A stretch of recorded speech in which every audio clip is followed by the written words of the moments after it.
यहाँ सबैलाई हार्दिक नमस्कार। सबै चाहिँ आज पनि महाभारतमा के छ नामक श्रृङ्खलामा यहाँहरूलाई हार्दिक स्वागत गर्दछु। आजको यो 98औं श्रृङ्खलाको शीर्षक रहेको छ राज्य सञ्चालकका 36 वटा गुण के हुन्।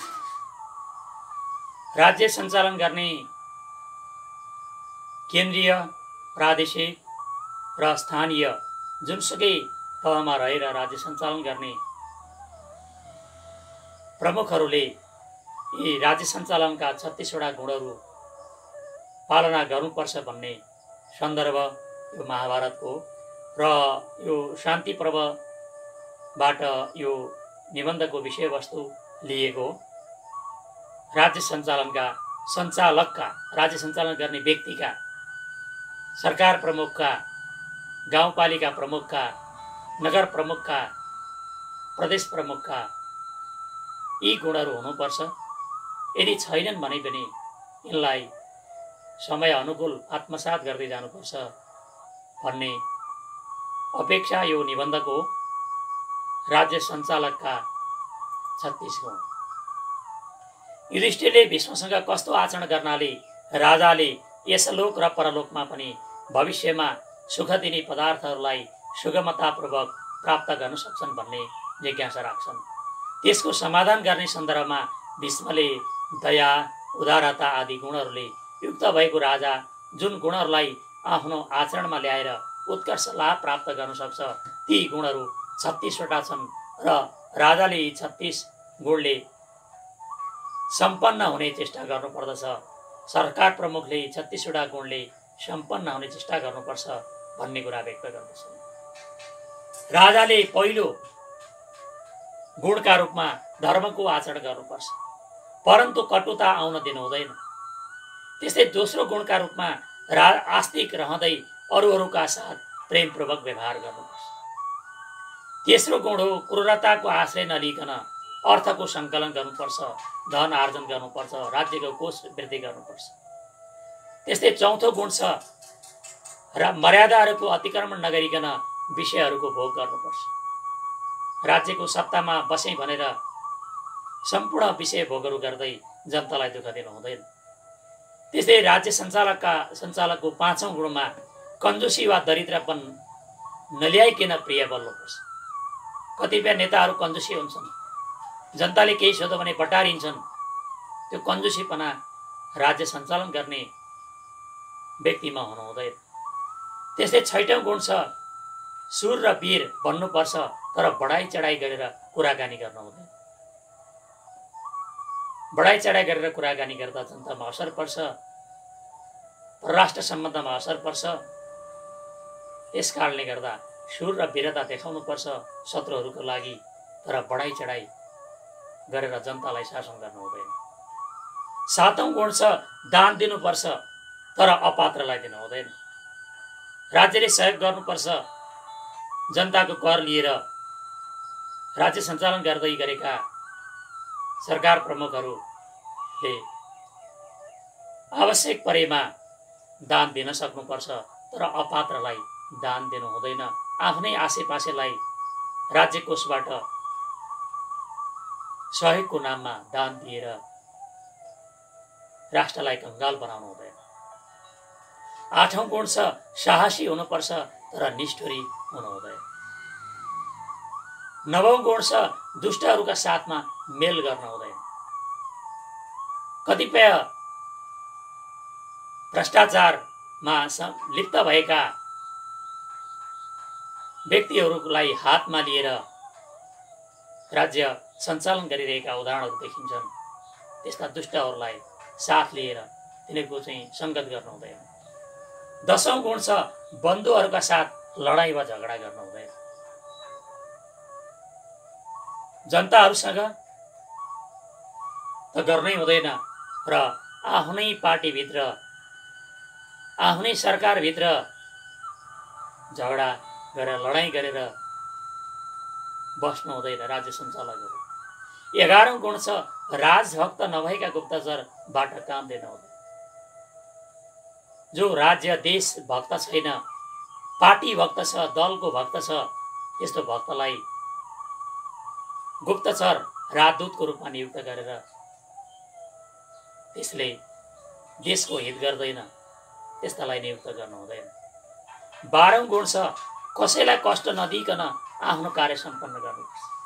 राज्य सञ्चालन गर्दा, नीति नियमहरू लागू गर्दा कसैलाई पनि यसको प्रभाव के पर्छ भन्ने मानेर अगाडि बढ्नुपर्छ। राज्य सञ्चालन गर्ने व्यक्तिले 13औं गुणका रूपमा दुष्टहरूसँग आफ्नो अभिष्ट कार्य भन्नु हुँदैन, जहाँ पायो त्यही भन्ने र कुनलाई भन्नुपर्छ कुनलाई भन्नु हुँदैन त्यो विचार गरेर मात्रै बोल्नुपर्छ। 14औं गुण छ आफ्ना गुणको वर्णन आफैले गर्नु हुँदैन। यो राजनीति गर्ने नेपालको सन्दर्भमा हेर्ने हो भने निर्वाचित भएर गइसकेपछि पदमा पुगिसकेपछि आफ्नो बखान आफै बखान गर्दा गर्दै आफ्नो कार्यकाल सिद्धिन्छ। अरूले गरिदिने हो, राम्रो काम गरेपछि अरूले गरिहाल्छ।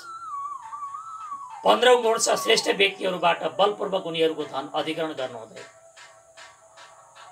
जो पूजित हुन्छन्, सम्मानित हुन्छन्, विद्वान हुन्छन्, उनीहरूबाट बलपूर्वक राज्य करको रूपमा धन अधिग्रहण गर्नु हुँदैन। 16औं गुण छ नीच व्यक्तिहरूको आश्रय लिनु हुँदैन। घटिया व्यक्तिको आश्रय लिएर राज्य सञ्चालन गर्न थालियो भने त्यसले नराम्रो प्रभाव पार्छ।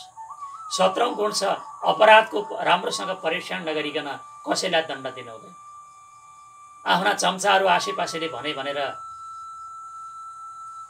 कुरै नबुझिकन राम्रोसँग अनुसन्धानै नगरिकन कसैलाई पनि दण्ड दिनु हुँदैन। गोप्य रूपमा गरिएको सल्लाहलाई बाहिर प्रकट गर्नु हुँदैन।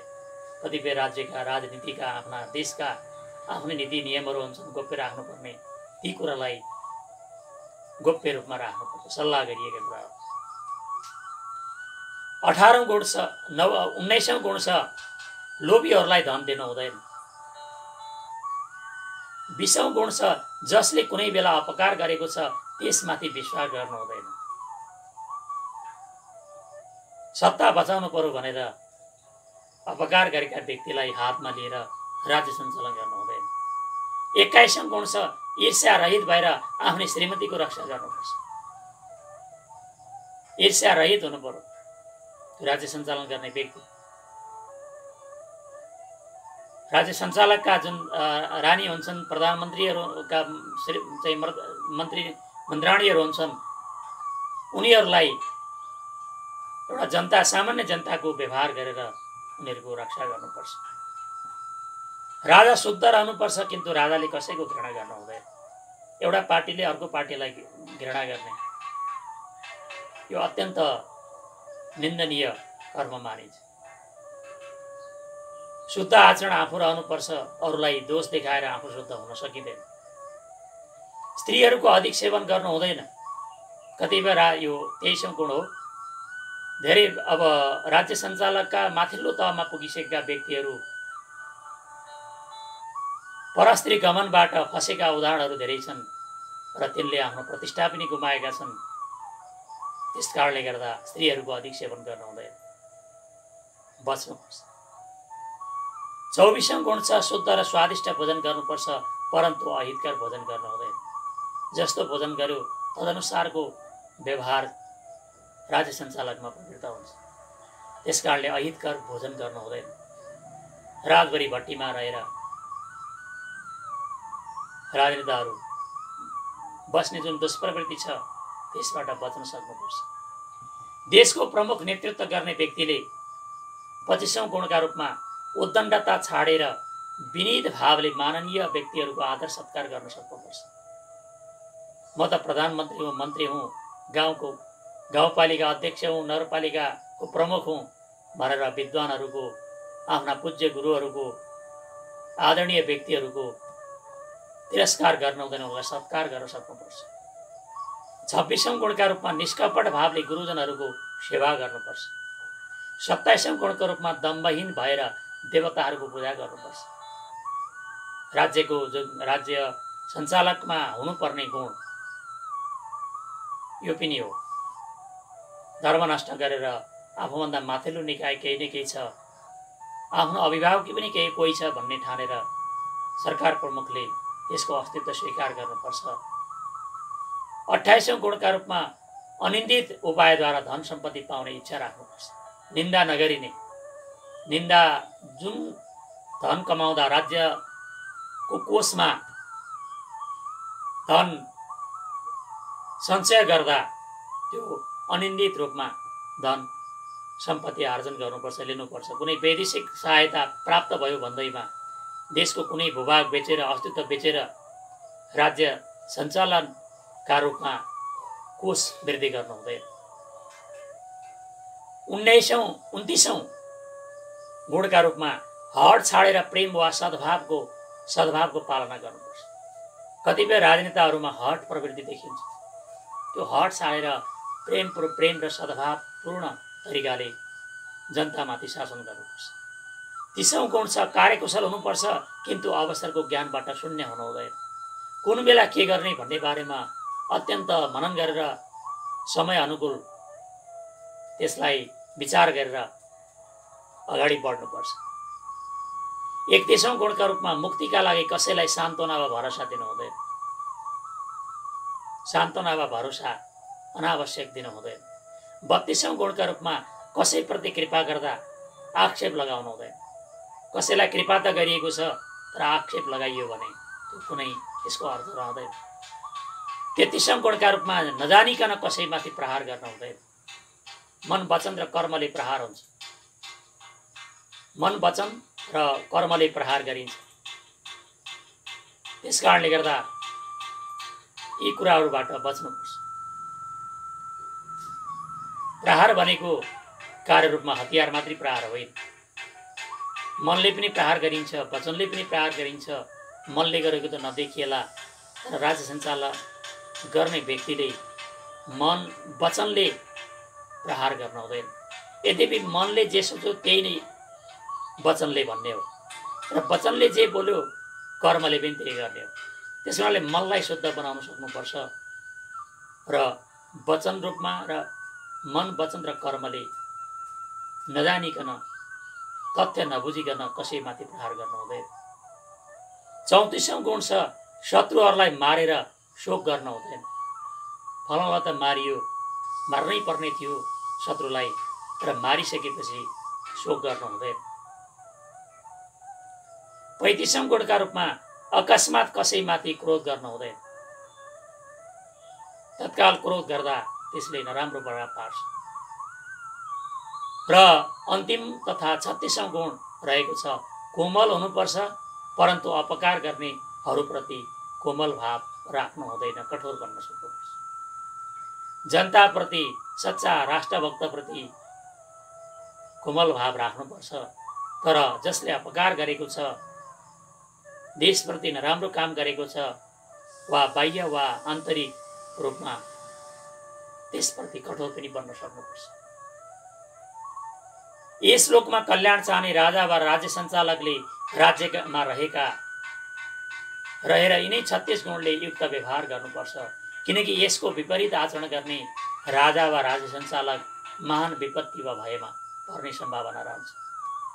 जसले उपयुक्त सबै गुणहरूको अनुसरण गर्छ त्यस्तो राजा यमलोकमा कल्याणको अनुभव गरेर मृत्यु पश्चात स्वर्गलोकमा प्रतिष्ठित हुन्छ।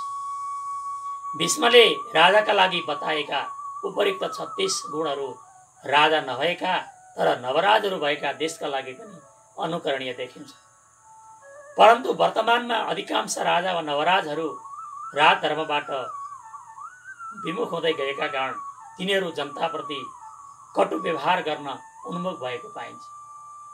सत्तामा पुग्ने बित्तिकै जस्तो सुकै व्यक्तिले पनि आफैलाई ईश्वर ठान्ने भुल गर्दै गएकाले सत्ताधारीहरूमा आस्तिक भावना वर्तमानमा हराउँदै गएको छ, जसका कारण उनीहरू जनतासँग प्रेमपूर्ण व्यवहार गर्न अग्रसर भएको देखिँदैन।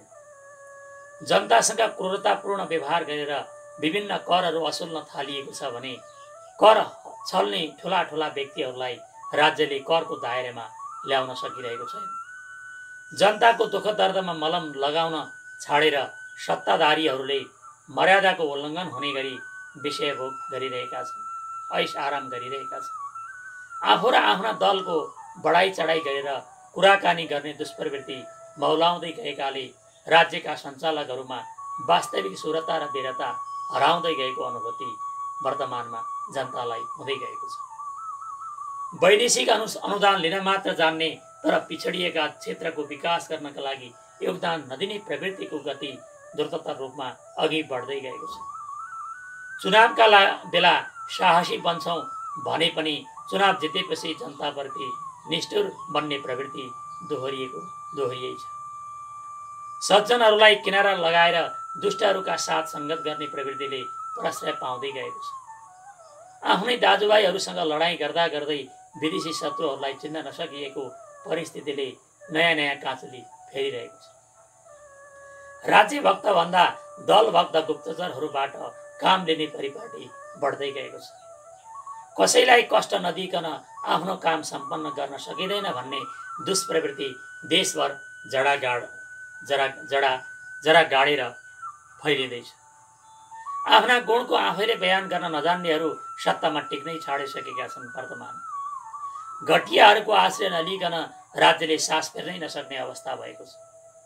निरपराधीहरूले अनाहकमा दण्ड पाउँदै जाने तर अपराधीहरू उन्मुक्त हुँदै जाने परिस्थिति वर्तमानमा बढ्दै गएको छ। गोप्य रूपमा गरिएका सल्लाहहरूलाई राज्य स्तरका निकायहरूबाट सुरक्षित गर्न सकिए जस्तो देखिँदैन। जनता र देशप्रति अपकार गर्नेहरूको विश्वास नगरिकन राज्य सञ्चालन गर्न नसकिने हो कि भन्ने भ्रम फैलिँदै गएको छ। राज्य सञ्चालकहरूमा शुद्धता होइन घृणाको भावना पैदा हुँदै जानु गम्भीर चिन्ताको विषय हो। सुरा र सुन्दरीहरूको सेवन नगरिकन राज्य सञ्चालन गर्न नसक्ने रूप लागेको छ। राज्य सञ्चालकहरू शुद्ध र स्वादिष्ट भोजन गर्न बिर्सेर अहितकर भोजनको पछि लागिरहेका छन्। राज्य स्तरबाट माननीय व्यक्तिले होइन अमाननीय व्यक्तिहरूले नै बढ्ता आदर र सत्कार पाउँदै गएका छन्। कपटपूर्ण भावले गुरुजनहरूको तिरस्कार गर्दै आएको देखिन्छ भने निष्कपटपूर्ण भावले दुर्जनहरूको सेवा गर्ने दिशामा राज्य पक्षको बढ्ता ध्यान गएको पाइन्छ। निन्दित उपाय वा भ्रष्टाचारद्वारा धन आर्जन गर्न सत्ताधारीहरू तछाड मछाड गरिरहेका छन्। यी र यस्तै कतिपय दुर्गुणहरूले गर्दा राज्य सञ्चालनका उपयुक्त गुणहरू ओझेलमा पर्दै गएका छन्। तसर्थ केन्द्रीय, प्रादेशिक वा स्थानीय तहका हरेक राज्य सञ्चालकहरूले मात्र होइन, समाजका अगुवा र परिवारका मूली सबैले उपयुक्त गुणहरूको अवलम्बन गर्दै जान सकेका खण्डमा हाम्रो परिवार, समाजका साथै स्थानीय, प्रदेश र केन्द्रका सञ्चालकहरू पनि समृद्ध हुँदै जान सक्नेछन् भन्ने अपेक्षा राख्न सकिन्छ। महाभारतको 12औं पर्व शान्ति पर्वसँग सम्बन्धित र मेरो 14औं निबन्ध सङ्ग्रह, 14औं कृति र 6औं निबन्ध सङ्ग्रह महाभारतमा किशोर निबन्ध सङ्ग्रहभित्रको यो 98औं निबन्धको विषयवस्तु यति नै रह्यो। यो सुनेर विशेषतः राजनीति गर्ने, राजनीतिप्रति चासो दिने, वडाध्यक्षदेखि लिएर प्रधानमन्त्री र राष्ट्रपतिको कार्यभार सम्हाल्ने र सम्हाल्न इच्छुक हुने व्यक्तिहरूले राज्य सञ्चालकका यी 36वटा गुणहरू बारम्बार पालना गर्दै जान सकेका खण्डमा निश्चय नै हाम्रो गाउँ, वडा, नगर, प्रदेश र देश नै समृद्धमय र मर्यादित बन्दै जान सक्नेछ भन्ने अपेक्षा राख्दै यहाँहरूले आफ्ना मनमा लागेका जस्ता जिज्ञासाहरू व्यक्त गर्ने चाहना राख्नुभएको छ, त्यसलाई मेरो युट्युबको कमेन्ट बक्समा गएर त्यहाँ कमेन्ट गरिदिनु न र आफूलाई मन परेका श्रृङ्खलाहरू लाइक तथा सेयर गरिदिनु न पनि हार्दिक अनुरोध गर्दै आजलाई यहाँहरूसँग बिदा चाहन्छु। धन्यवाद, नमस्कार।